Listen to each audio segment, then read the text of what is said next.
Good morning बच्चों। आज हमारी इंग्लिश ग्रामर की क्लास है और हम एक नया टॉपिक पढ़ने जा रहे हैं। आज हम एपॉस्ट्रोफी एस के बारे में पढ़ेंगे। चलिए मैं आपको इसके बारे में समझा देती हूँ। Read the sentences. हमारे पास यहाँ पर पहला सेंटेंस है, Manya is playing with a doll. Manya doll के साथ खेल रही है। हमने लिखा मान्या डॉल के साथ खेल रही है, यानी कि डॉल किसकी है? मान्या की है। दूसरा सेंटेंस है, मान्याज डॉल कैन टॉक। मान्या की जो डॉल है वो बात कर सकती है। तो हमें मालूम था कि डॉल किसकी है? मान्या की है। अब हमें सेंटेंस में ये बताना है कि डॉल किसकी है।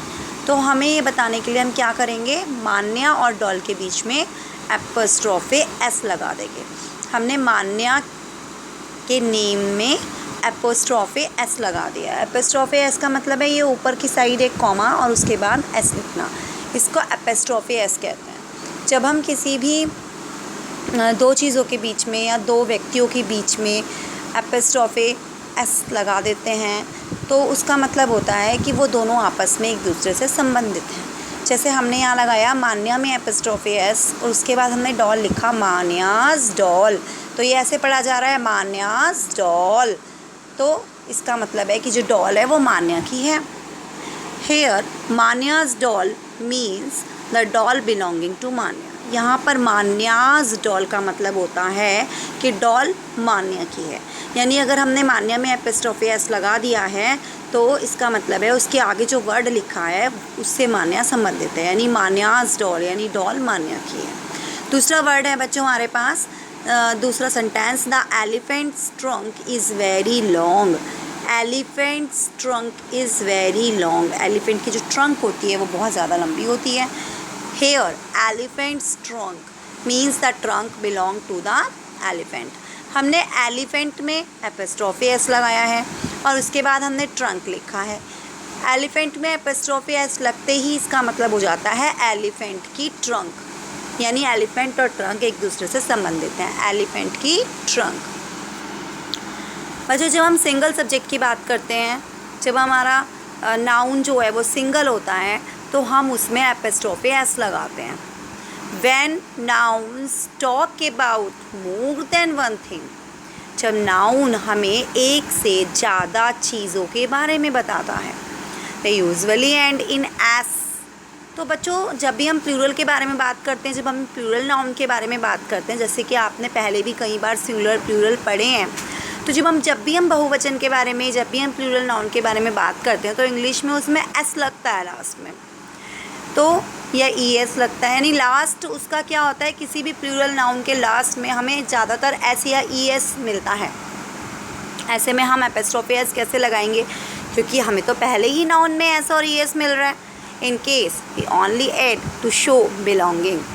तो हम दो चीज़ों को आपस में जोड़ने के लिए पहले से ही हमारे नाउन में जो एस है उसके बाद हम एपॉस्ट्रोफी लगा देंगे। ये जो साइन है ना कॉमे जैसा बच्चों, ये एपॉस्ट्रोफी का साइन है। जैसे कि हमारा पहला सेंटेंस है, the tails of the dogs.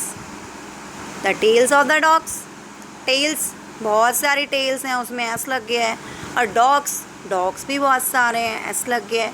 तो इसका मतलब हमारा जो नाउन है, जो हमारा डॉग है वो हमारा प्लूरल है।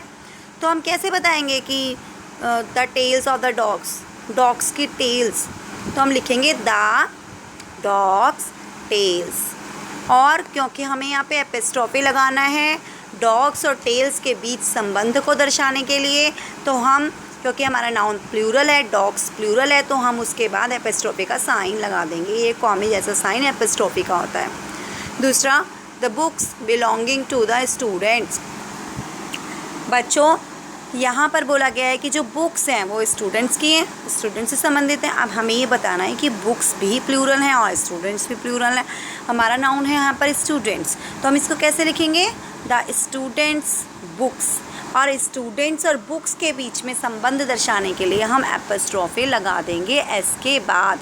तो बच्चों हमने यहाँ पे आज एस के बारे में पढ़ा, जो कि एपॉस्ट्रोफी एस होता है।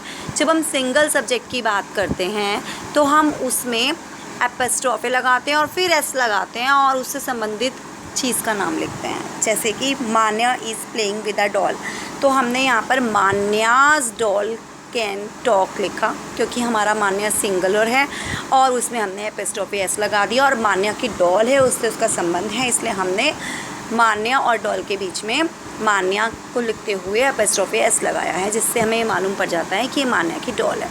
जब हम प्लूरल नाउन की बात करेंगे तो हम पहले से ही प्लूरल नाउन में हमारे एस होगा, तो हम जो है दो चीज़ों के बीच में संबंध दर्शाने के लिए प्लूरल नाउन के बाद एपिस्ट्रोफी का साइन लगा देंगे, कॉमे जैसा साइन। जैसे कि एक बार हम दोबारा से एग्जांपल पढ़ते हैं, the tails of the dogs.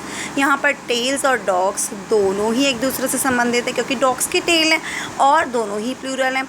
तो हमने डॉग्स के बाद कि हमारा नाउन प्लूरल है, हमने ये बताने के लिए कि टेल्स उससे संबंधित है, हमने एपिस्ट्रोफी का साइन लगा दिया, द डॉग्स टेल्स, जिससे ये मालूम पड़ता है कि टेल्स डॉग्स की हैं। तो बच्चों आपको ये इसका प्रयोग अब समझ में आ गया होगा।